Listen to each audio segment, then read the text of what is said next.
ലോക്സഭ തെരഞ്ഞെടുപ്പ് ഫലം പ്രഖ്യാപിക്കുന്നതിന് മുന്നോടിയായുള്ള ഒരുക്കങ്ങൾ പൂർത്തിയായി. നാളെ നടക്കുന്ന വോട്ടെണ്ണലിനായുള്ള ക്രമീകരണങ്ങൾ എറണാകുളം ജില്ലയിൽ പൂർത്തിയായി. എറണാകുളം ലോക്സഭാ മണ്ഡലത്തിലെ വോട്ടെണ്ണൽ കുസാറ്റിലും ചാലക്കുടി മണ്ഡലത്തിലേത് ആലുവ UC കോളേജിലും നടക്കും. ചൊവ്വാഴ്ച വോട്ടെണ്ണൽ നടക്കുന്ന കേന്ദ്രങ്ങളിലെ ക്രമീകരണങ്ങൾ വോട്ടെണ്ണൽ നിരീക്ഷകർ വിലയിരുത്തി.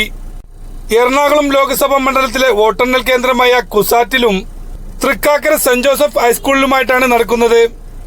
ചാലക്കുടി ലോക്സഭാ മണ്ഡലത്തിലെ വോട്ടെണ്ണൽ കേന്ദ്രമായ ആലുവ UC കോളേജിൽ നടക്കും.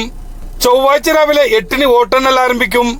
മണിക്കൂറുകൾക്കകം ഫലം പ്രഖ്യാപിക്കുന്ന വിധം ക്രമീകരണങ്ങൾ പൂർത്തിയായി. ജൂൺ 4 രാവിലെ 7:30-ന് സ്ട്രോങ് റൂം തുറക്കും. 8 മണിക്ക് തപാൽ ബാലറ്റുകൾ എണ്ണും. 18 ടേബിളുകളിലായാണ് തപാൽ വോട്ടുകൾ എണ്ണുക. തുടർന്ന് വോട്ടിംഗ് യന്ത്രങ്ങളിലെ വോട്ടുകൾ എണ്ണിത്തുടങ്ങും.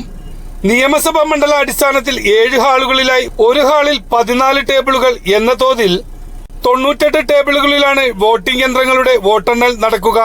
വോട്ടെണ്ണൽ കേന്ദ്രങ്ങളിലെ ബാരിക്കേഡ് നിർമ്മാണം, പശ്ചാത്തല വിനിമയ സംവിധാനങ്ങൾ ഒരുക്കങ്ങൾ തുടങ്ങിയവ പൂർത്തിയായി. കൌണ്ടിംഗ് സൂപ്പർവൈസർമാരുടെ അനുബന്ധ ജീവനക്കാരുടെയും നിയമനവും പരിശീലനവും പൂർത്തിയായതായും ജില്ലാ കളക്ടർ അറിയിച്ചു.